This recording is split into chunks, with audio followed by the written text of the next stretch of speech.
Lesson 26. Wanted, a large biscuit tin. Listen to the tape, then answer the question below. Who won the prize for the biggest biscuit? No one can avoid being influenced by advertisements. Much as we may pride ourselves on our good taste, we are no longer free to choose the things we want, for advertising exerts a subtle influence on us.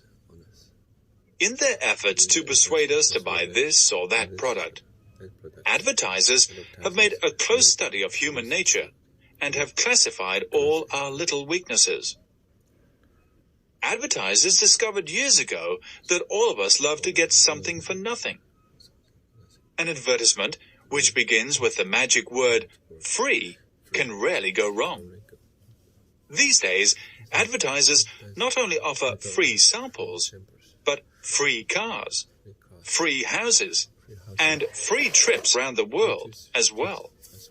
They devise hundreds of competitions which will enable us to win huge sums of money. Radio and television have made it possible for advertisers to capture the attention of millions of people in this way. During a radio program, a company of biscuit manufacturers once asked listeners to bake biscuits and send them to their factory. They offered to pay $10 a pound for the biggest biscuit baked by a listener. The response to this competition was tremendous. Before long, biscuits of all shapes and sizes began arriving at the factory. One lady brought in a biscuit on a wheelbarrow.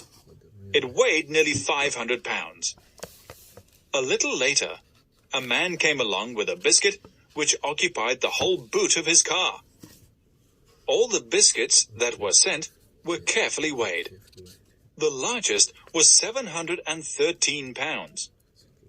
It seemed certain that this would win the prize. But just before the competition closed, a lorry arrived at the factory with a truly colossal biscuit, which weighed 2,400 pounds. It had been baked by a college student who had used over 1,000 pounds of flour, 800 pounds of sugar, 200 pounds of fat, and 400 pounds of various other ingredients. It was so heavy that a crane had to be used to remove it from the lorry. The manufacturers had to pay more money than they had anticipated, for they bought the biscuit from the student for $24,000.